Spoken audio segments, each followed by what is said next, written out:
On Larry King Now, I welcome back comedian and actor Andrew Dice Clay. It's the biggest film I've ever been involved in. So I have Bradley to thank for that. We'd be on the set having to get ready for a scene, and people are crying. I never saw so much. I didn't see this much crying at funerals. No, I don't stick with the act I had 30 years ago. I do. If I don't change my material, I get bored. So I'm always reinventing the material, and my stuff really has to do with human behavior and couples. Plus, best piece of advice you ever got? It would be from Frank Sinatra. How he said, don't ever let them knock you down. You've become a phenomena. Enjoy being a phenomena. This is in 1990. I couldn't even believe he was across the table from me. All next on Larry King Now.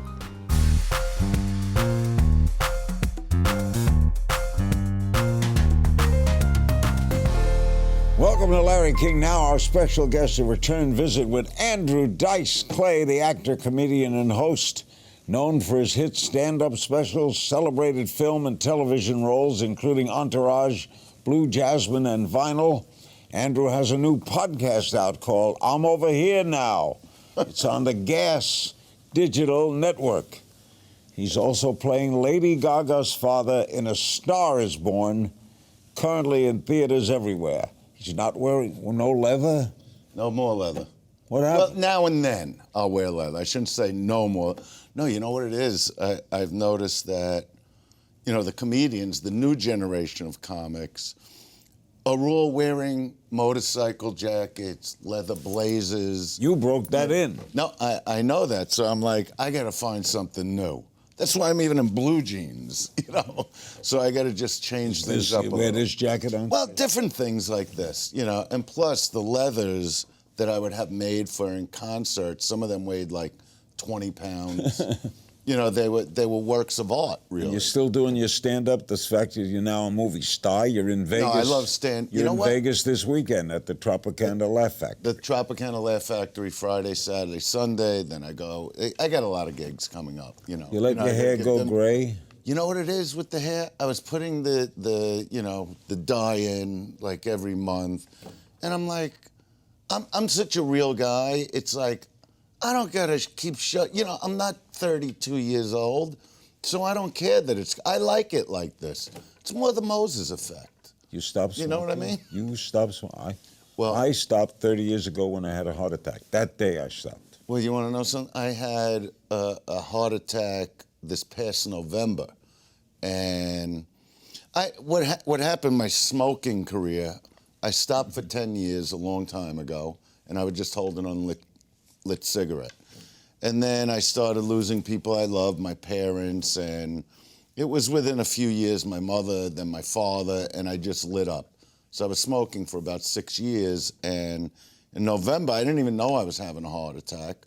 I thought I pinched a nerve in my triceps from working out, and doctor came to my house in Vegas, and he didn't like the EKG, so he called my doctor in LA, and I'm smoking a cigarette talking to my doctor in LA, and he goes, you got to go to a hospital right now. You're having a heart attack. So that's when the smoking stopped. You stopped that? I did the same. Yeah, and it was the easiest thing in the too. world. I've never lifted a finger for another one. It doesn't bother me. Even my own sons would say, we know you had to quit, but you're not even asking, how people go, I wish I could light one up. No, I get scared. No, I have a very strong will, and it was like, all right, no more smoking. All right, let's get to the case at hand, okay. Dice Man. A Star Is Born. Amazing. How'd you get the part? You're the father of Lady Gaga. Yes, and I had a 3.5-hour meeting. I met Bradley Cooper at a Guns N' Roses concert at the Troubadour when they first got back together. Right here? Yeah, right here. And what was funny is I just wanted to say, I was passing him with my sons at the end of the show, and I just go, I thought you were great in Sniper. And I kept walking, and his mother grabs me, and she goes, not so fast, you. They're East Coast. They're from Philly. And yeah, he's a Philly fan. Yeah, and we're Brooklyn, so you understand all it. So she goes, you don't know what you mean to our family? And she goes, how many times you do the Philly Spectrum? And I go, 3 times. And she goes, well, we were at 2 of those shows. So a couple months later, I find myself in his office. We have a 3.5-hour meeting, and a lot of that meeting, I talked about my sons who are musicians, and because you see what he is in the movie, he plays a rock star. We even played half their album. I talked a lot about my family. And I didn't even know what he had in mind for me. And before I left, such a long meeting, and my sons knew I was going to meet with him. I said, do me a favor, Bradley. I go, what should I tell my sons? Because I could guarantee that they're on the... We treat our front porch here like it's a Brooklyn stoop. I get it. With lounge chairs. The neighborhood hates us. Anyway, so I go, I could guarantee they're waiting out on the front porch. And he goes, you want me to tell you what to tell them? I go, yeah, because I don't know what you're thinking. And he goes, tell them it went really good. And the next morning, there was a text from him saying, can I go meet, Lady Gaga at a studio? So he sends me to meet her the next day. And by then, I knew what he had in mind. So he shows up at the studio, and we sort of ad-lib some scenes, not written scenes, just emotional. Like one scene was just a light father-daughter scene in a kitchen, because I didn't know the script yet. And then he wanted me to get very heavy about something in my life. So the next thing you know, I'm holding her. I know this girl for 20 minutes, and I'm crying, and he's on the floor watching, and he starts crying. He goes, I knew it. I knew you had that in you.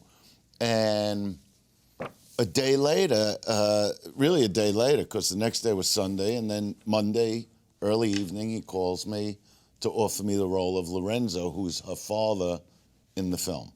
Which is Italian for Larry. Yeah, but he was amazing on the set. That's what blew my mind. Did he talk to other actors about the part? Well, yeah, he did. And I got to straighten. I've been on a few shows already because they twisted into I beat out this one. I didn't beat anybody out for the role. What happened when we were on the set, I knew that John Turturro was already up for the role, and I'm a Turturro fan. Great actor. Amazing actor who's done some of the greatest parts I've ever seen. So when I got the part, I was just really thrilled. So producer Billy Gerber comes over to me on the set. After a couple days, he goes, Dice, you're really crushing this role. You're doing great. And I go, well, I better. John Turturro was up for it. He goes, what about Travolta? What about De Niro? I go, why would you put that pressure on me? These are the, these are the greatest in the world. And I like saying that because, I've been watching all 3 of them since I'm very young. And they're just the greatest actors ever. I'm told that everybody cries when they see this movie. Did you? Yeah, I did. We'd be on the set having to get ready for a scene, and people are crying. I never saw so much. I didn't see this much crying at funerals. Honestly, I mean, I call her Stephanie. That's her real name. I know. She's a terrific girl. The number one, the nicest girl. Yeah, the nicest. And I credit that a lot to who she surrounds herself with, which is her family, which is her closest friends. When you interviewed me a long time ago, when my career was the arena stadium comic, that's who I'd surround myself with. How good an actress is she? She's amazing. That's what I love, because when I would come in to do a scene with her, you take your own space and you get into your head, and I see the tears, so I'm not going to come over to her and go, so how's everything? How was the weekend? Because then I would feel what she's feeling and just get in the zone of that. After the break, podcasting, political correctness, a possible retirement from acting now. Andrew Dice Clay will weigh in. The film is A Star is Born. Stay with us on this edition of Larry King Now. We're back with Andrew Dice Clay. He's in A Star is Born. It did over $42 million. It's crazy. It's going to do great everywhere. It's crazy. It's the biggest film I've ever been involved in. So I have Bradley to thank for that. Did you say you'd want to stop acting after this? No, you know what it is? What drives me nuts on any set is I get bored waiting around for hours. When I do my stand-up shows, I don't even show up to that till like 10 minutes before I'm going on because I don't want to wait.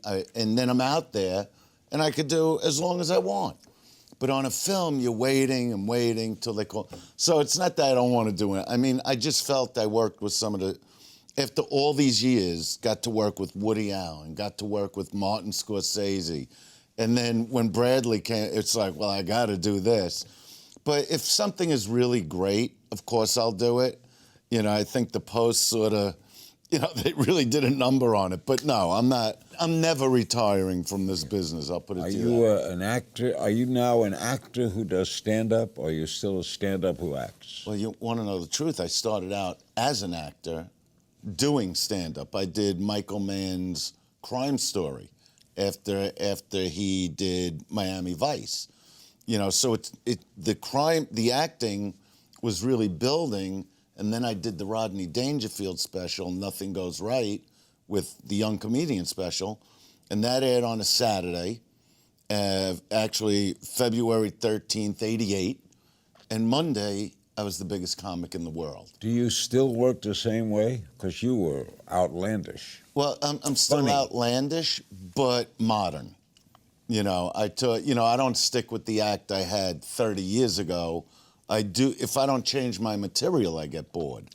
So I'm always reinventing the material, and my stuff really has to do with human behavior and couples. And, you know, if I get a guy that comes in, I go, how long you married? He goes, 35 years. It's more I'll sit on a stool, I'll go, so how can I help you? If you would have came to me after 7, 8 years, I could have walked you out of the room. Tell me about I'm Over Here Now. I'm Over Here Now is podcast. what I call the first reality show / podcast. So I call it a Dice Cast. And it's one of the first times I've just been left alone to do a show any way I see fit. It is not a standard, just, you know, podcast. It's reality. Half hour? It could run an hour, it could run an hour and a guests? half. There's arguments. People walk out on me. I walk out on them. You know, I want it to be more of a reality show. Where do you do it? I do it in Hollywood. You know, but How often? once a week. You know, and I've really been enjoying it because if I didn't enjoy it, it would be over already. And it's on the Gas Digital Network. And Do you have guests? yeah, I have guests, and then there are ones where I don't have guests. You know, I don't care if there's a guest. You know, I'll have family on. I'll have my sons on. If I meet someone in the street I think is interesting, you want to do a podcast today? I just want it to be that different and not just stay in one room. Maybe I'll drop in. I would love that.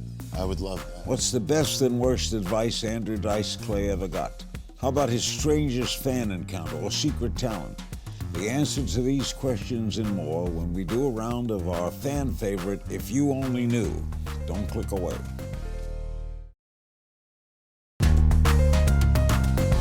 Who's here? I have no idea. He won't tell me. Hi, Allie. Hi. I'm Phil. I remember. Jack sent me to pick you up and take you to the gig. Please tell him. Thank you, but no thank you. Well- Okay? Say it just like that. Wait a minute, Allie. What are you Satch. doing? What the hell's going on? A guy like that invites you to a show? Dad, I mean, don't start it with could be a me. great opportunity. Don't listen, start. Listen, does he know you sing at all? Did he hear anything from Dad, you? I gotta go to work. This could be the opportunity I of don't a have the same lifetime. disease that you have, Dad. You get What are you- around celebrities what are you and it's like you're famous. I'm He's just- a drunk. You know all about drunks. Told in A Star Is Born, Dice Man, that they actually sing. They're They not do sing. pre-recorded where they... No, they actually did live concerts.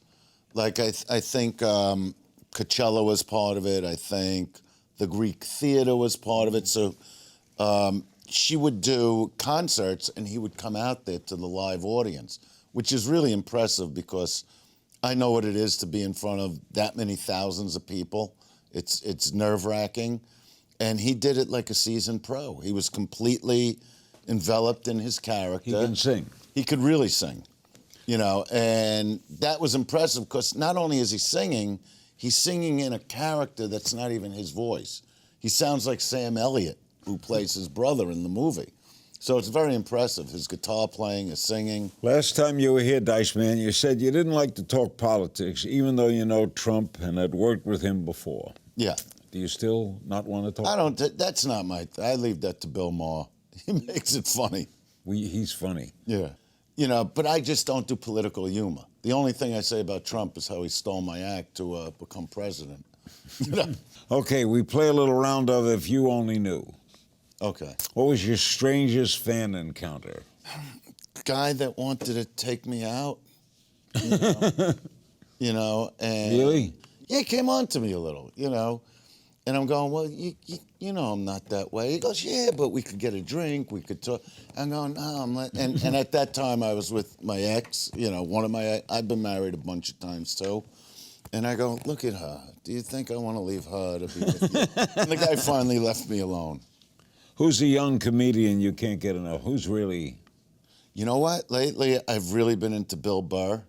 I was talking to him the other night because he's a guy that has come up now and he's doing like the arena thing. I'm told this guy Sebastian. Yeah, well, Sebastian used to open for me. Really? And yes. We're going to have him on. I hear he's terrific. And he is a great comic. I have an issue with his dress code and his cadence, because he was very dicey, as far as the image of what I created. And it's why I let him go years ago. I kept telling him, you're being too much like me on stage. And I always believed in being original, and his comedy he's a knockout comic. It's just like, I know I couldn't sleep if I was just being somebody else. So he wears when a you're suit, that right? good, because he's more like a Seinfeld, Yeah. as far as the material. He's not a filthy comic. He's a great comic. But it was like, I couldn't go through my life not talking about that because it's like, I am the guy that created that game, that image, that, and I got it from Elvis. But he was a rock and roll singer with the high collars and the jumpsuits and, so I don't wish Sebastian. I think he just sold out 4 Madison Square Garden. 4 sold out. Amazing. Something you wish you were better at. Relationships. I keep trying, and that's also the beauty of A Star Is Born. See, everybody loves a love story. But when you add show business, which you understand, a couple that's in show business into a relationship, it's even harder. Biggest regret? Not spending enough time with my family when my parents... I tried to live back in Brooklyn when my career happened, and it just wasn't going to work. I mean, I did Madison Square Garden living in an apartment on Nostrand Avenue. Like, people in the building were like, what are you doing here? Like, they just didn't get... I just wanted to be near my family. And my mother wouldn't move. Like, I wanted to, get them a condo or an apartment out in L.A. And she goes, no, I want to be in Florida. I'm like, so I didn't get to spend as much time that way. But that would be the only regret. Proudest accomplishment? Raising my sons. Pet peeve? Traffic. Best piece of advice you ever got? It would be from Frank Sinatra. How he said, don't ever let them knock you down. You've become a phenomena. Enjoy being a phenomena. This is in 1990. I couldn't even believe he was across the table from me at a little Italian restaurant in Vegas on the first New Year's. I played Vegas, and Wayne Newton has me get in his Rolls Royce, drives to a little Italian place in the Sands, and I walk in, Sinatra walks over, he gives me one of these. He goes, let's get something to eat. He did 4 shows that night. And then afterwards, we sat at a whole big round table, empty restaurant, and he goes, all right, you, come with me. And we sat, looked like an Italian restaurant in Brooklyn with the red booth. And he's just talking to me about what has happened in my life and gave me great advice.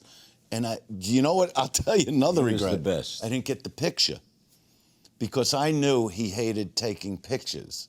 So the last thing I was going to do before I left is, can I just get a picture with me? I got a picture with him. You're Larry King. Oh, you're Andrew Dice Clay. Yeah, but I was brand new at this, so I'm like, I am not going to bother this guy. What's the worst piece of advice you ever got? Well, no, it wasn't. No, I can't remember the worst piece of advice. Is there any form of technology or any innovation you wish didn't exist? All of it. Yeah, I just am not good with Me either. technology. What's on your bucket list? Maybe go to a few places, a couple more islands or something to chill out where the water's like nice. And Have you changed an opinion on anything over your career? women comics. See, it used to be that girl comics, I'm talking 30 years ago, every girl comic would go on stage and just talk about, I want to get married, all these guys are snakes. Today, women comics, it's like guy comics.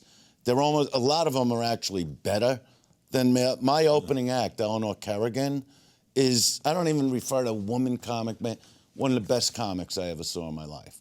And that's how strong she is. Why on does stage. a comic not have a singer opening act? That's how it used to be. There's nothing more exciting than a singer, you know? So you're never gonna have a comic following a singer.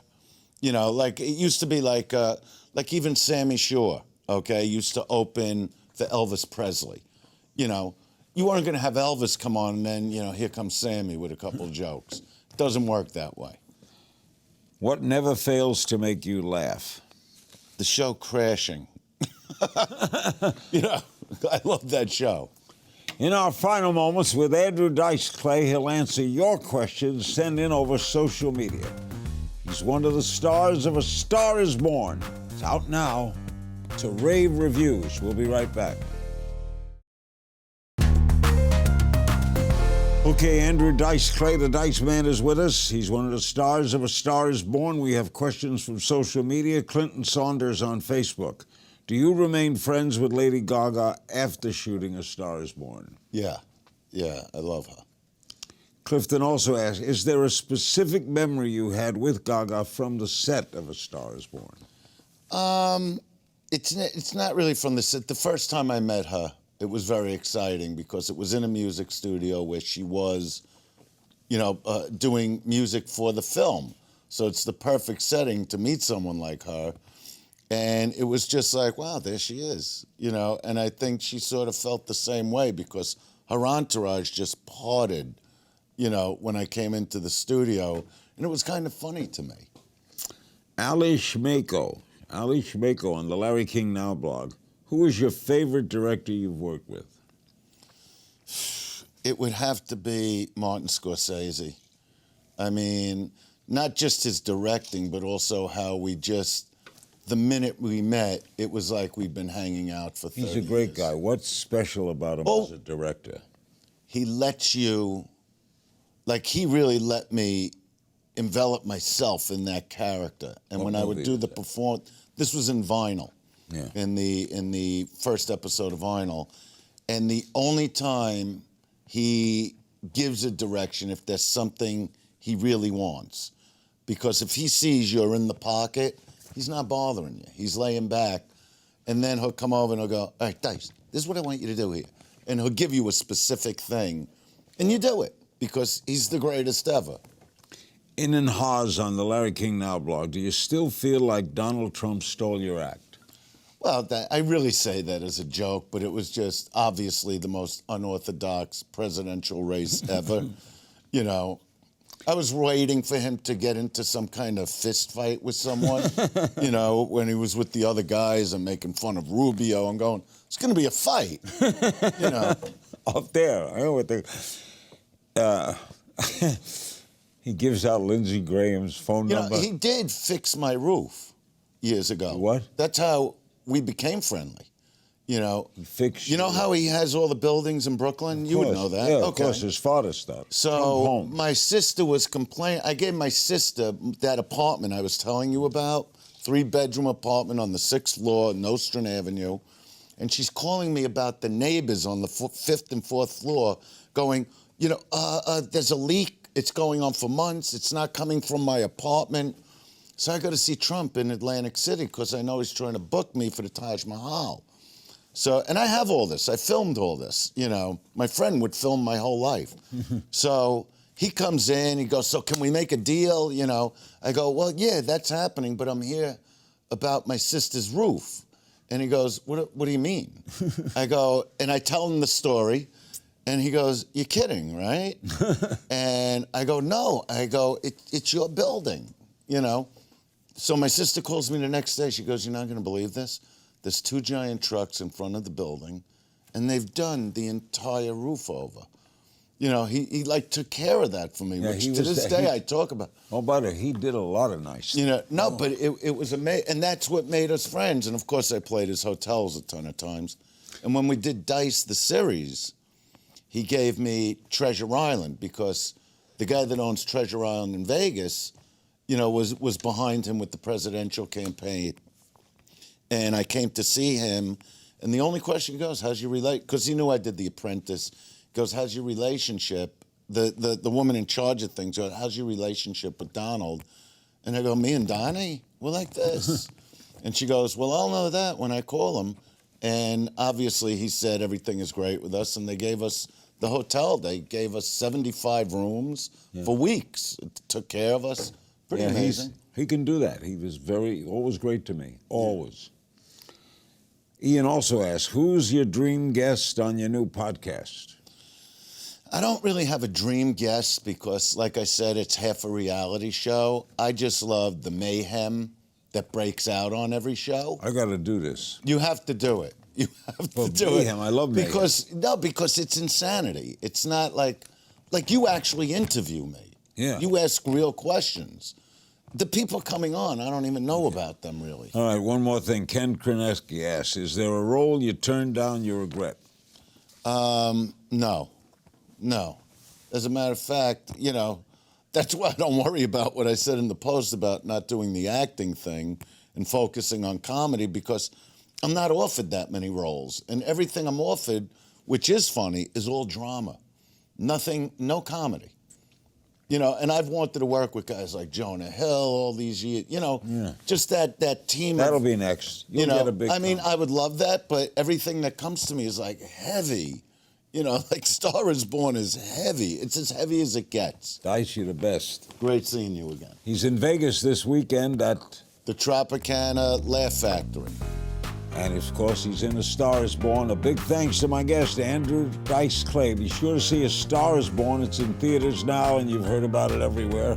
Check out his new podcast, I'm Over Here Now, available on the Gas Digital Network. As always, you can find me on Twitter at King's Things. I'll see you next time.